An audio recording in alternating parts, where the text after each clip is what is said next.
Hello, this is Matt on the Moon Lambeau channel. Let's talk XRP here. Is there just going to be a straight climb up for the price action of XRP, even if it's a slow grind, and we're never going to see a massive crash in XRP ever again? What about Bitcoin? Are we never going to see a massive Bitcoin price crash ever again? And what about the rest of the market? There are over 10,000 cryptocurrencies right now. I mean, is this the final market cycle? Well, this idea, at least part of what I just cited, it's being promulgated by actually a couple big names at this point. Here's a headline from the Daily Hodl. Bitcoin bull and bear cycles to become a thing of the past, according to on-chain analyst Willy Woo. Now, Willy Woo is one of the most well-known analysts in all of crypto. Here you can see his Twitter account with 686,000 followers. People are listening to him. And I'll say this before even getting into the nitty-gritty of this. I'm not saying I'm against the idea in general of at some point things shifting to where the extreme volatility decreases. Maybe at some point in the future we really aren't any longer on these 4-year cycles, which, by the way, is a perfectly plausible idea. Because right now a lot of people believe the reason we're on these 4-year cycles it's because of the Bitcoin halving anyway. Bitcoin leads the market. But the vast majority of Bitcoin's already out there, and so with each subsequent halving, it matters less and less and less and less. And so there's that, and he's, look, Willy Woo, I enjoy following him, so nothing against him. I'm just going to challenge some of his ideas here, because I think that's a fun thing to do, and I happen to feel differently than him. And by the way, just because you got 700,000 followers almost, it doesn't mean that everything that you spout is gold. It is not the case that you have more followers, therefore I'm more precise. All right. And then there's Rob Paul, another individual I'm a big fan of. He's a former Goldman Sachs executive, and he runs, he founded Real Vision, which talks about all sorts of interesting finance and crypto-related stuff. Now, this guy I'm like actually really a big fan of. He's a truly open-minded individual. He's very pro-Bitcoin, but he is not a maximalist, and that I appreciate. And here you can see he's got 606,000 followers, and I can't remember exactly when, but I believe within the last week or two, he was also sharing this idea of kind of like a break away from these traditional cycles. And I remember talking about that at the time. So what I'm seeing is this idea, it's getting bandied about more and more, and by some really big name individuals, frankly. And I don't find their case to be particularly compelling at this juncture in time. Doesn't mean that we're never going to break away from the stuff that I just cited here in this intro. I think we will. But now? Is now the time? I'll explain why I'm not so convinced of that. And I could be wrong, but it's fun to talk about this stuff, and I'll tell you why I think that I'm right, and I think they're wrong, and they'd say that, if I were talking with them, they'd say that they think I'm wrong and that they're right. And that's fine. I like thoughtful discourse. We're good. But look, I don't have a financial background of any kind. I'm not offering financial advice, and you should not buy or sell anything because of anything that I say or write. I'm just an enthusiast who enjoys making YouTube videos as a fun hobby, but that's all that's going on here, damn it. And so into the piece we go. On-chain analyst Willy Woo says that pronounced bull and bear cycles will become a thing of the past for Bitcoin. I already want to pause right there. If that's the only sentence in the article, I agree. Because the devil's in the details. We haven't gotten any of the specifics. At some point, yes, that's true. So like, we can have an assumption here. Let's just have the assumption for the sake of conversation. Bitcoin's never going away. And it could. Like, a lot of these maximalists will never admit that. But it hasn't been tested in an environment where additional utility actually matters. So for that reason, I'm not sure. And I also always acknowledge that it's also the case that standards matter, the degree to which Bitcoin's been adopted to this point, and it's super liquid. Okay, fine. That's a thing that humans consider too, but that's also why I'm saying I legitimately don't know, if you fast forward 50 years, if Bitcoin is anything more than a relic, right? Not that the blockchain would literally go away, but if it's not deemed to be offering value to our species, then no, the money's going to flow out of it. And even if it's kept around as a relic, as in the blockchain technically functions, okay, that could happen. I'm not predicting that. I'm not saying. I'm just acknowledging that Bitcoin hasn't been tested in every single way possible. And so as a result, that could happen. It's not being used for pretty much anything, right? But assuming it's going to be around forever, yeah. I think it's pretty gosh darn clear at some point you're not going to have these pronounced cycles because there's going to be less of a frenzy, which means people are going to bid up prices less quickly. And another reason it'll be harder to bid up prices like the way that you've seen over the last 12 years is because there's going to be more money in it. And so that many more people have to come in to have like a doubling, tripling, quadrupling effect, so on and so forth. in terms of what's happening regarding price action here. Anyway, Pease continues. In a new interview with news personality Natalie Brunel, am I saying that? I don't know. Wu says that the typical 4-year cycles that most analysts observe in Bitcoin will be replaced by a drunken walk upward, much like the S&P 500 or other major stock indices. Which, again, in a general sense, fine. If you're not talking about any other specifics, yes, I think we get there. I think the volatility substantially diminishes, which means, frankly, less opportunity, unfortunately, but we're not there yet, thankfully. But here's a quote from him. The schedule really is for this bull market to peter out around December onwards, and currently, the on-chain data is saying otherwise. I want to pause there again already. Look, just to be clear, for those, especially for those of you that weren't around in 2017, there's no shortage of people in late 2017 when Bitcoin hit its then all-time high of close to $20,000. No shortage of people that said, "Oh, this is just going to keep going up." Like, you're always going to find people at the top of a bubble that are buying in. Or even if they're not even buying in anymore, they'll still articulate that they believe it's going to go up and up and up and up. And absolutely, it's the case that there will be some humans that are wrong about the timing of markets, especially when you're in bubble territory, or just you feel as euphoric and then, no, it's never going to end, just up and up and up and up. And so just be aware. But here's the rest of his quote. Now that we're approaching our fourth quarter, the data looks quite different from any cycle we've seen before. And people keep thinking that will template to this bull/bear cycle to past ones, and if you look on-chain structurally, everything looks different. I gotta pause there again. Look, it seems obvious to me that the vast majority of cryptocurrencies, over 10,000 of them now, vast majority of them have no reason to exist. And so I think we'd probably, the vast majority, if not all of us, we'd agree that there has to be a flushing out of the system at some point. Now, how quickly it happens, when it happens, that's up for debate. It's part of what we're talking right here. But that has to happen, right? So in order for that to happen, if you're looking at the total market cap for the asset class, which as I'm recording this, I think it's probably like 2.1 trillion total market cap for the asset class. Well, what's Bitcoin's market cap? 900 billion? So over half of the market cap for the asset class is altcoins, and the vast majority of them go away. Wouldn't you think, anyway?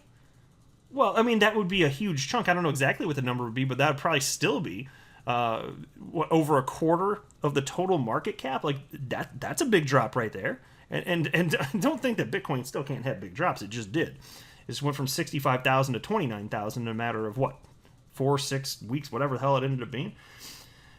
And so, yes, it's worth noting that humans here, like, they're behaving the same way they did last market cycle. Like, I would argue this. Humans are demonstrating by their stupid nonsense action and putting money into everything, like just everything that exists.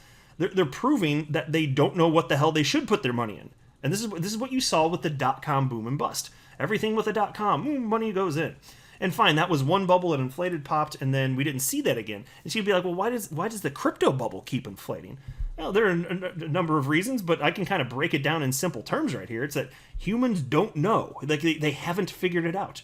Pressure went up. It doesn't. Of course, multiple bubbles can inflate, and it happens in short order, frankly, because like you're talking about trading 24/7, 365. There's a frenzy around all of this because it's the new hot technology, and it's truly global. With the dot-com boom and bust, it was during set business hours, and it was you're talking about equities here. So it wasn't just the dot-com stocks. It was equities just in general, and so like that's the asset class in general, despite the bubble, like much more mature. Very clear. Whereas with this, you're not talking about cryptocurrencies that are not all just businesses. You're talking about technology platforms. People just don't know how to treat them, and they're proving that again and again and again. But now suddenly, we're supposed to think that it makes sense, this concept that there's going to be the shakeout, and it's going to happen now. And we're never going to see these massive plummets ever again because now humans suddenly know that it doesn't make sense to behave so irrationally. And we're not going to have prices bid up so quickly that we need to see these massive corrections. Does that sound like a compelling case to you? Because to me, I'm just not sold on that. I am really not at this just particular moment in time. eventually. But I think humans are demonstrating that they don't know where the hell to put their damn money. Okay, and I'm fine with this. Like, this is a messy process. But it's humans voting with their dollars into what they think makes sense, and so the free markets figure this out. I don't have a problem with any of it, but I'm saying this is clearly humans are telling you with their stupid decisions, like, this is where they're at in the maturation process for this asset class. That's just where we're at. It just is. It couldn't be more clear to me right now, which is why, fine, I acknowledge maybe there's a chance I'm wrong, but I really doubt it. I'm just sharing my opinion. I think it's fun for discussion here. Here's the rest of his quote now. I think it's a fair chance that will not go into what we think, which is a traditional bear market, which generally is a huge retrace of maybe 80% of its value. And it also takes about 9 months to a year to shake out. I don't think that's going to happen. And I think now, judging from the maturity of this market and the impact of the different parts of the demand and supply from different parts of the ecosystem, we're breaking out of this 4-year cycle, which is really contingent on the network being programmed to have. Well, again, we got to talk about the implications of this on XRP for sure. So, yes, I disagree with part of it for sure. Like, yeah, I even said that in the intro of my video. Like, 4-year cycles, it's going to become less and less important, these halvings, of course. Because the vast majority of Bitcoin that's ever going to have been mined, it's already been mined. Like, what, 18.8 million out of the max of 21 million? So what's that going to be in another 4 years? I don't know the number, but not much higher. Because it's supposed to take, what, somewhere in the neighborhood of a little over 100 years from now for the rest of it to be mined? It's almost all already out there. So these halvings, yes, there's going to be an impact because it's just simple supply and demand dynamics. I do understand that. But each subsequent halving is going to be that less significant. So yes, even just that reason, and if Bitcoin's going to continue leading the market, that makes sense. But what about XRP? What about the rest of these little crap coins out there? Because again, I firmly believe most of them are going to go away, but what about XRP? In XRP, it has actual utility. And I don't think humans sufficiently care about utility right now. So, like, I'm just being for real with you here, and you know I love XRP. I think it's the best cryptocurrency on the planet for payments. It's not the best cryptocurrency for every use case, but no cryptocurrency is. Like, that's just a reality. So, like, that's for anybody that's not a maximalist, you know that to be true. Different cryptocurrencies are better suited for different things. There is no one-size-fits-all cryptocurrency. That's just reality. But damn, XRP's good.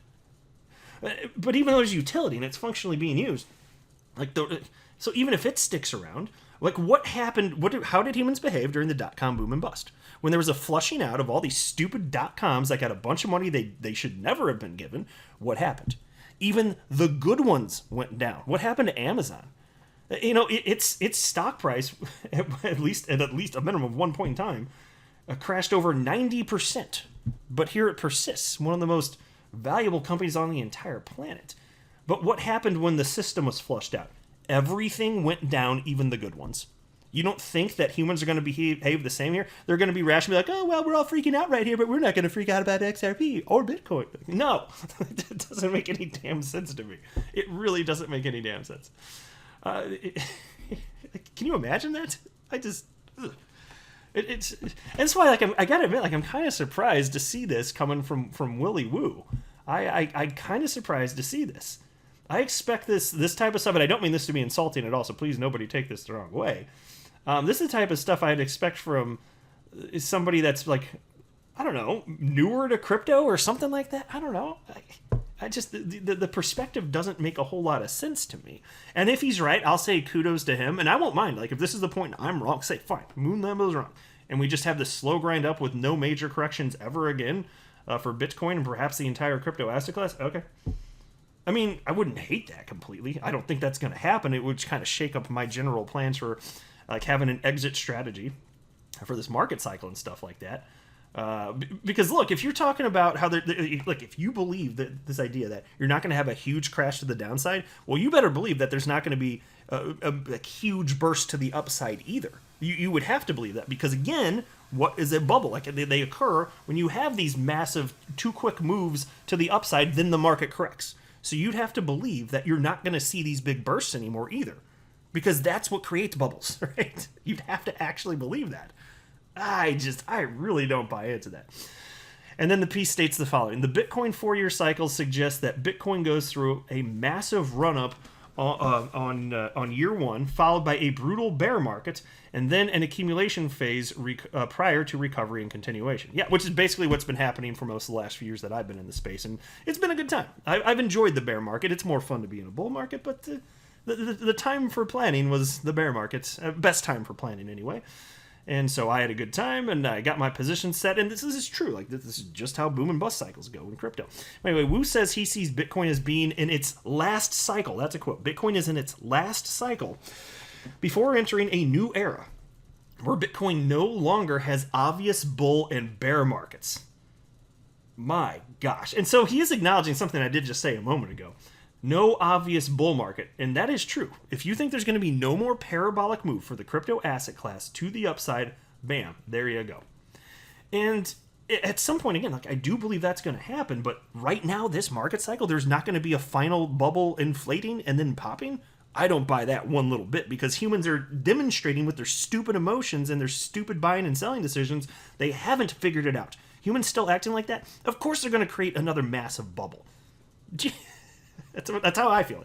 Here's a quote, though, from Willy Woo. I don't think we're going to have, like, what we see, these normal 4-year cycles again. I'm calling this the last cycle. And people will think that's very somber and bearish, but no, I mean, like, this thing goes a drunk walk of ups and downs, trending upwards as it finds its adoption for indefinite amounts of time. These 4-year cycles are gone. That's what I think might be happening, which is a big revelation, because that's against the expectation of the majority, so we'll see if it plays out. Yeah, it's definitely a minority opinion, and he knows that. And so I'm glad that he's talking about it, though, so I hope nobody thinks I'm coming across too harsh. I love the exchange of ideas here, so I'm glad he's talking about this. I just don't find his perspective to be particularly compelling. And I like a lot of what he has to say. I think he can be rather insightful, but on this particular point, I don't feel that way about him here. And so, like, even though I still think we're going to have, like, I firmly believe this, we're going to have at least this market cycle, one big move up, bubble forms, pops. I don't know how many will happen after that, if any. I would think at least another one or two. I'd kind of be surprised if not, but certainly at least this last one. Because I can see how humans are behaving now. That's the reason I'm so confident about that. I can see what the stupid humans are doing, right? And so beyond that, though, this idea of the 4-year cycle, I don't know that it's always going to be like that, because, like I said multiple times now, I don't think that the halving is going to continue to matter that much. So at some point, yeah, you still have bear and bull and bear markets, and you can see substantial crashes. And in fact, when for some assets, like, look at gold, like, you can argue that, like, a market cycle, some of them, they're so long that they're like decades long, and so we're spoiled with these really quick ones. So we have these opportunities to get in and out of positions over a span of just several years. But yeah, in other markets, they can go on way, way, way longer. And so certainly, yes, the timeline can change. And the asset class will mature, and those cryptocurrencies that actually solve real problems will be the ones to stick around. But I don't know when humans are going to sufficiently care about that type of utility. And Willy Woo seems to think that the answer is now. Now they care about utility. Not only that, he thinks that Bitcoin is the cryptocurrency with the sufficient amount of utility that's just going to be here forever. And I'm not convinced of that either. So I'd have some things where I would just respectfully disagree with him. But either way, it's an interesting topic of conversation. And XRP, look, even though I do believe that it'll be like every other crypto, it's going to move with the rest of the market, massive bubble inflates, yes, massive pop. As long as it continues to offer utility, I don't believe that it goes to zero. But again, that's the important caveat there. It must continue to solve real problems for real people. If it does, and there's indication to think that's perhaps quite likely, then it's not going away. And so if it's here in like another 5 and 10 and 20 years, yeah, then you're talking about this, as he called it, drunken walk upward, which is what you saw with the price action of Amazon, actually. That is true. And so I'm not saying that type of thing can't happen. I'm just more so saying, like, I'm posing the question, like, does it make sense to think that's where we are now? I'm not convinced of that. Let me know what you think in the comment section below, but I'll go ahead and wrap up here. I am not a financial advisor. You should not buy or sell anything because of anything that I say or write. That would be a very, very, very bad idea. Until next time, to the moon, Lambo.